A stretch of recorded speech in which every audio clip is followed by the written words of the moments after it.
Hey, I'm so grateful you're here. If we haven't met yet, my name is Jay Shetty, and my goal is to make wisdom go viral. Today, we are diving deep into a topic that I know so many of you are navigating right now. He won't forget you after this. Go beyond no contact. We're moving past the games and into real, lasting transformation.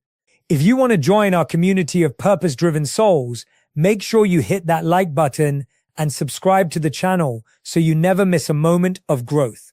Let's take a deep breath together and get started. Imagine for a moment that you are holding a glass of water. If you hold it for a minute, it's light. If you hold it for an hour, your arm begins to ache.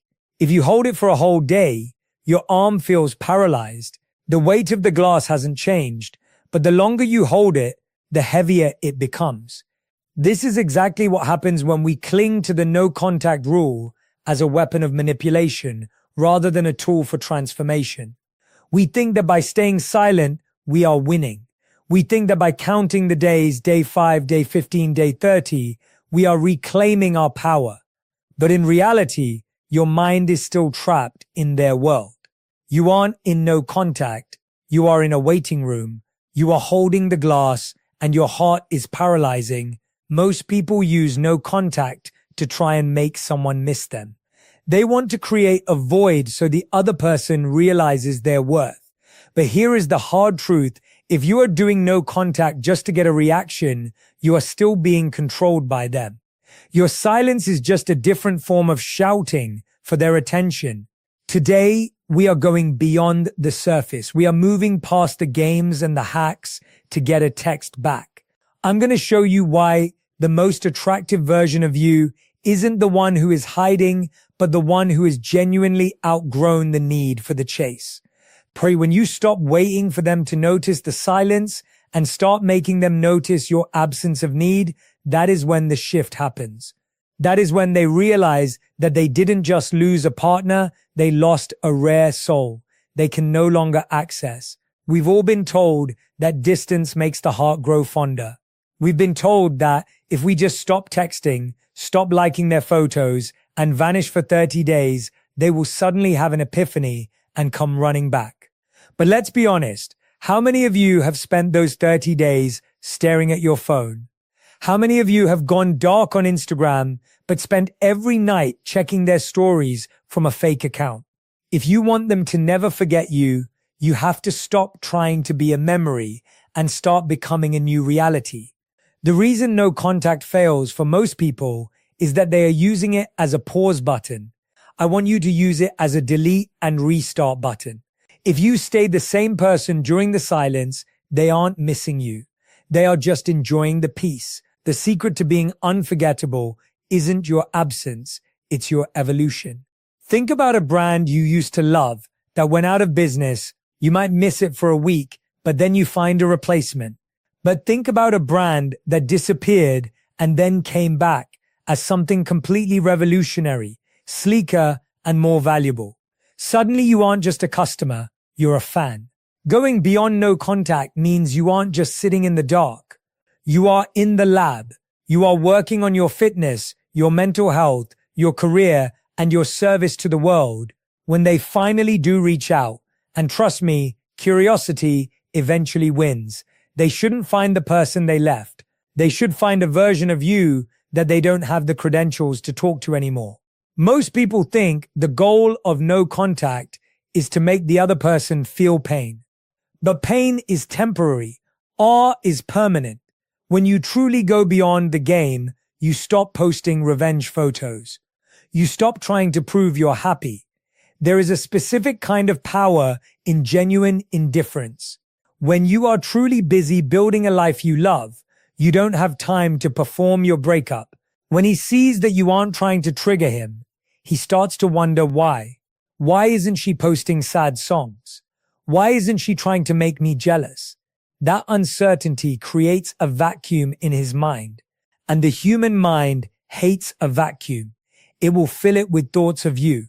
You become unforgettable the moment you realize that you are the prize. If you spend your life trying to be remembered, you are living as a ghost in someone else's house.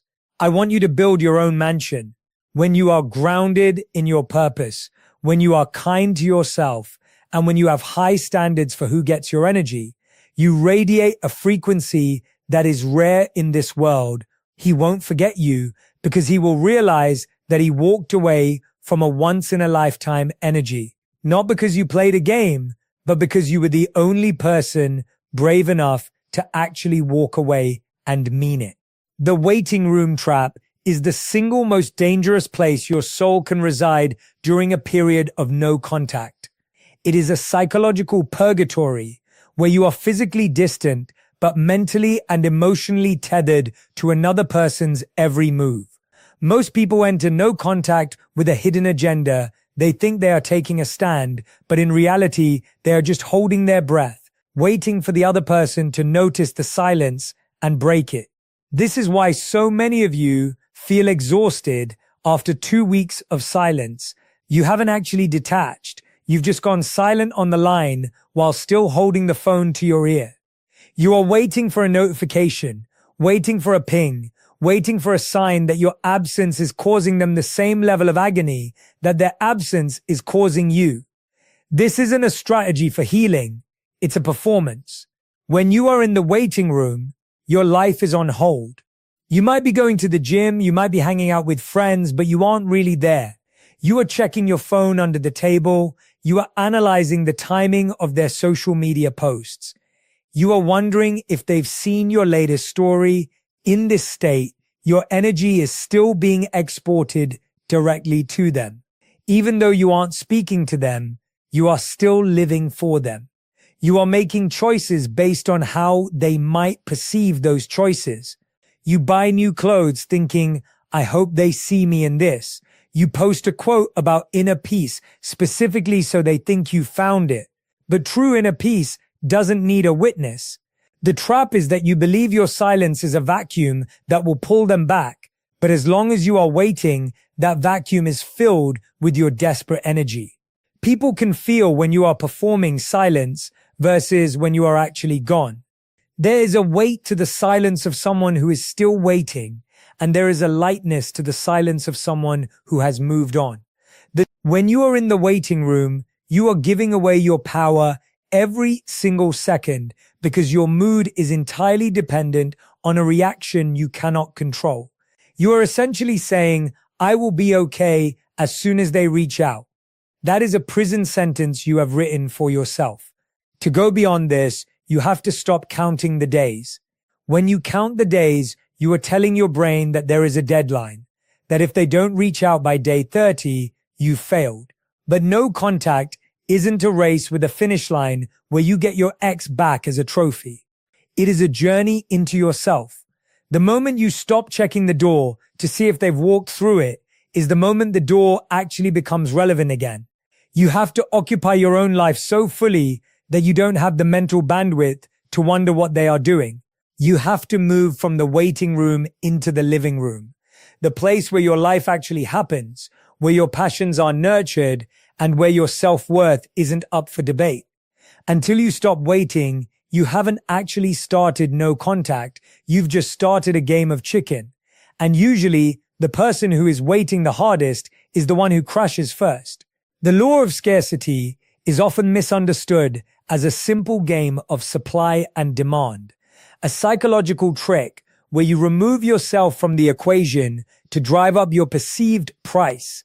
People think that if they just disappear, the other person will suddenly crave what they can no longer have. But scarcity without added value is just a void, and a void is eventually filled by someone or something else.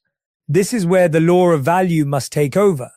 If you go into no contact and remain the same person, the same version of yourself, with the same insecurities, the same patterns, and the same internal struggles, your absence is just a temporary glitch in their routine.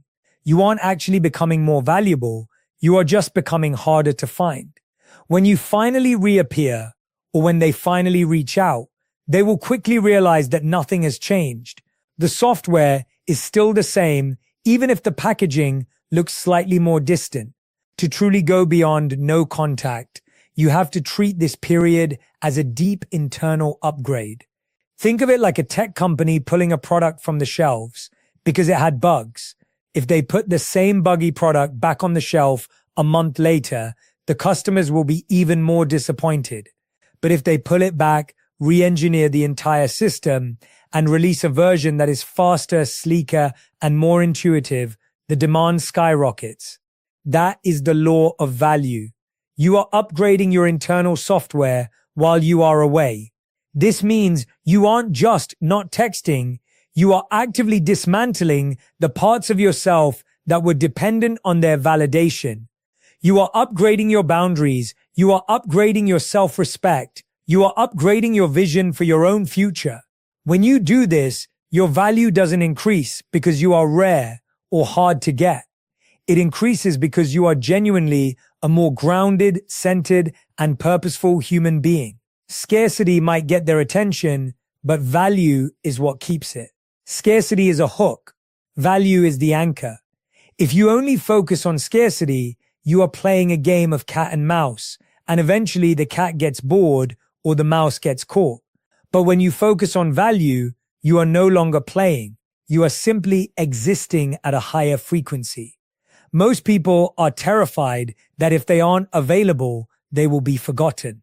But the truth is, we don't forget the things that add immense value to our lives. We only forget the things that were easy to replace because they didn't offer anything unique.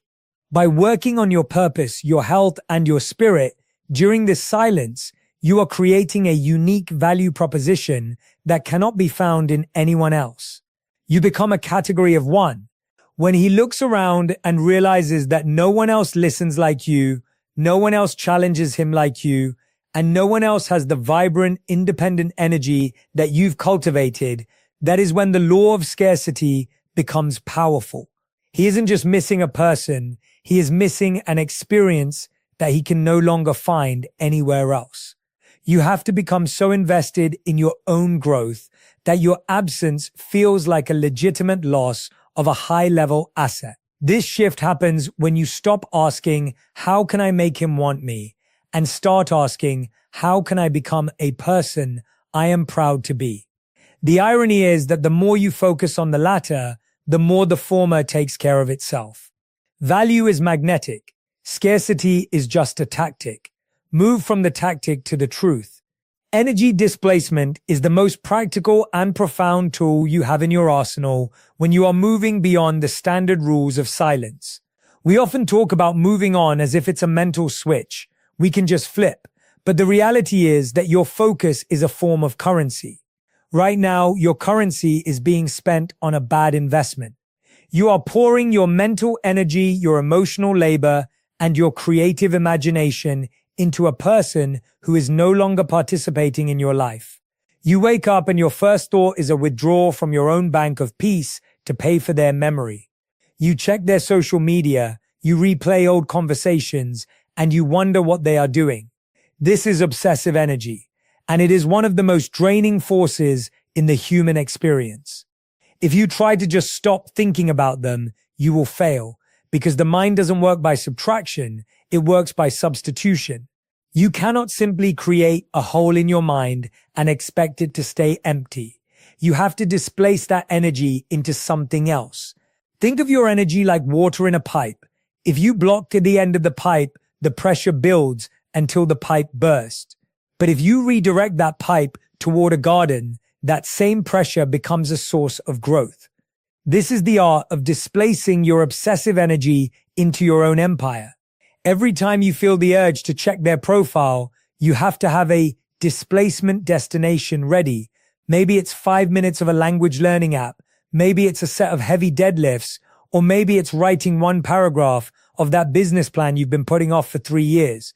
You are taking the raw, intense fire of a breakup and using it as fuel for your own transformation. Most people let that fire burn their house down. I want you to use it to power your engine. When you displace your energy, you are sending a message to your subconscious that your life is more important than their ghost. You are telling yourself that your future deserves more attention than your past.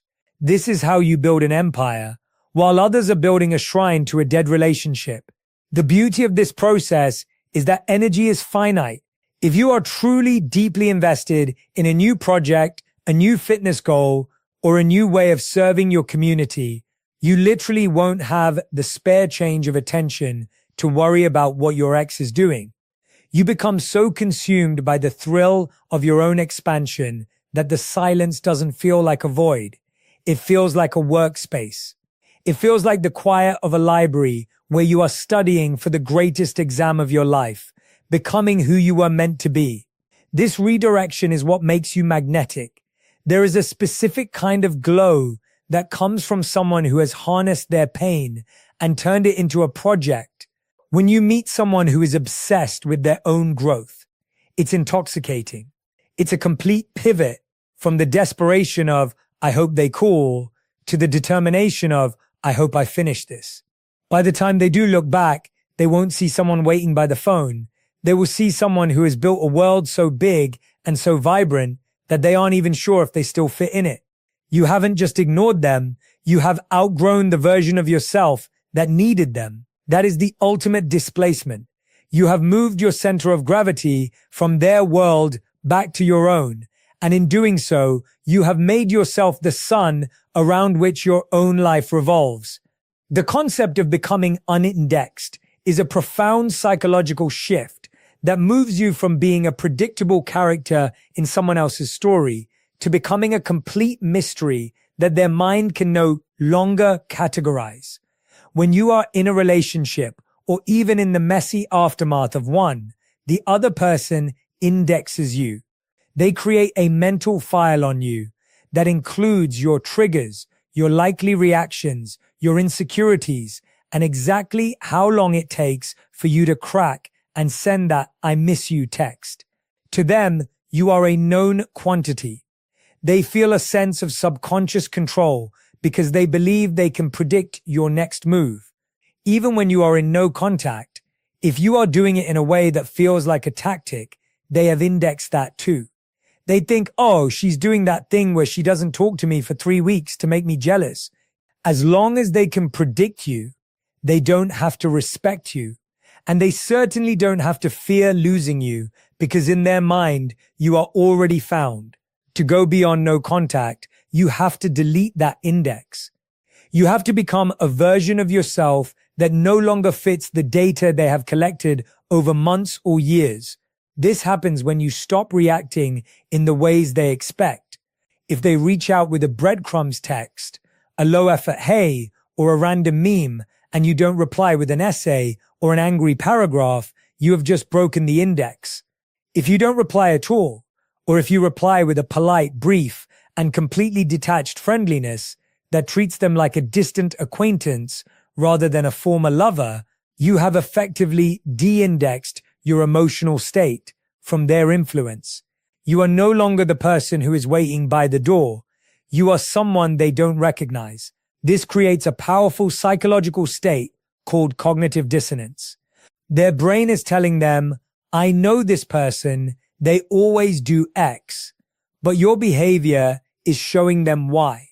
When the brain cannot reconcile two opposing ideas, it becomes obsessed with finding the answer.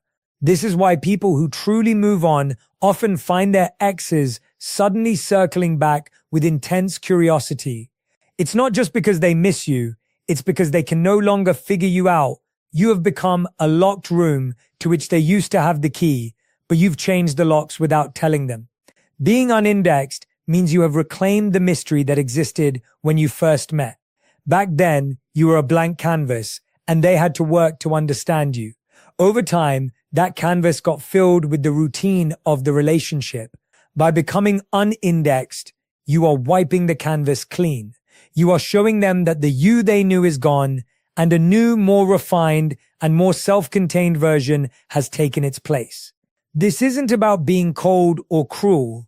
It's about being untrackable. It's about having an internal life that is so private and so fulfilling that you no longer feel the need to broadcast your growth or your pain. When you stop being a predictable X, you stop being a backup plan. You become a question mark, and a question mark is far more haunting than an exclamation point. They will start to wonder if they ever truly knew you at all. And that realization that they lost someone they didn't fully comprehend is what makes you truly unforgettable. You are no longer a chapter in their book. You have started a brand new book that they haven't been invited to read. The final detachment is the moment the internal tether finally snaps, and it is the most paradoxical point of this entire journey.